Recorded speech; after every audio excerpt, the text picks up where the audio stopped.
Writing a story can sometimes help us break away from reality and allowing us to create characters and situations that represent either one's anger or fear.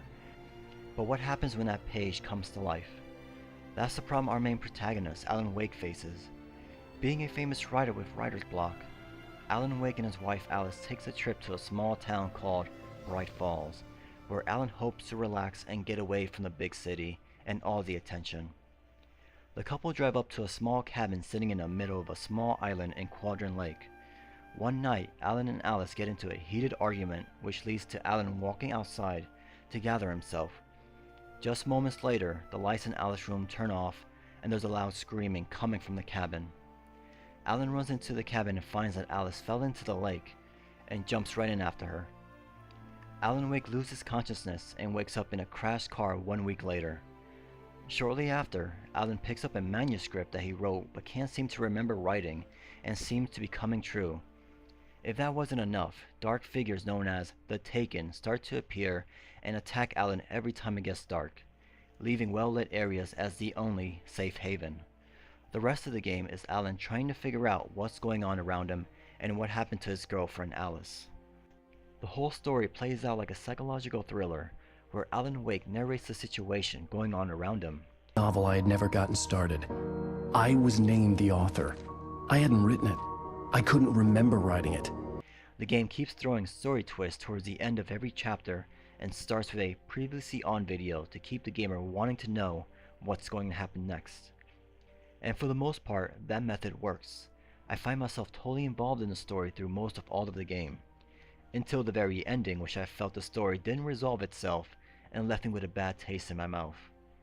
The character also at times had pretty bad lip syncing during certain conversations, and one or two cutscenes where the couple are driving their car somewhere and the car starts to shake like it's having a seizure.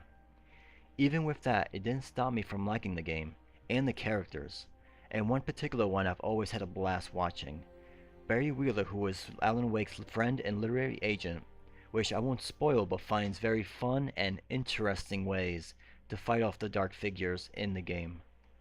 With the forces of darkness coming after Wake, he needs to find a way to defend himself from the Horde. Wake will find items lying on the ground from flashlights, both standard and high power, which is the most important weapon in Wake's disposal. You use a flashlight on an enemy and it starts to burn away the darkness until it's completely vulnerable, and a shot or two from a gun can kill it completely. When it comes to the type of guns and other weapons in the game, you get a revolver, which will be your basic weapon throughout the whole entire experience. Then you're given a shotgun, pump action shotgun, and a hunting rifle, which when the Taken are drained completely, will give you a one-shot kill. You will also be given a flare, which will act like a shield and give the player a few moments of safety. Then you have the flare gun, which will act like a rocket launcher, where you shoot the enemy and explodes on impact. And then you have the flashbang, which works like a basic grenade that you drop on the ground and it kills anything in its proximity. All these weapons handle well, and on a normal difficulty, you're better off using all the weapons and grenades whenever you get the chance. After every chapter, none of your items get crossed over, so there's no point on saving them up.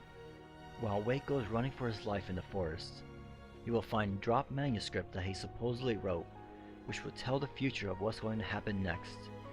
It was a cool idea at the beginning for setting up certain characters, but when the game went on, they started to become somewhat of a spoiler for things that would have been pretty cool surprise if not known about it. You will also be able to collect coffee thermoses and drive cars as well. Sadly, the moments of driving in the game isn't very well done.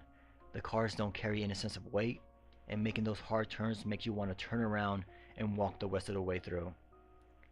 There's also a few moments where the game asks you to do some simple jumping platforms, but the jumping in the game feels like they put it together in the last possible minute.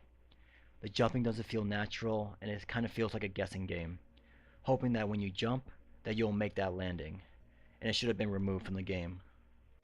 Running around Bright Falls will lead Alan Wake to several different locations, from forests to national parks to farms. The one thing I really didn't expect was certain areas really having a lot of space to go into. You can go into other people's houses and really start to look around.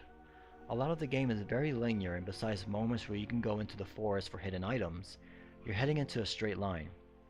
Then they have these moments where you can drive a car and go into several people's houses, which feels like the original idea of the game was meant to be an open world game, and then for some reason changed their minds in the last second.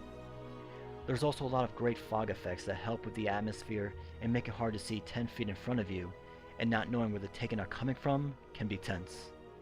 Alan Wake is a great game that may fall a bit flat towards its final moments, but with fun characters and a great memorable moments and a story that will keep you guessing towards the end, Alan Wake is something that anyone who loves action games or story should check out, which is why I gave Alan Wake 8.5 out of 10.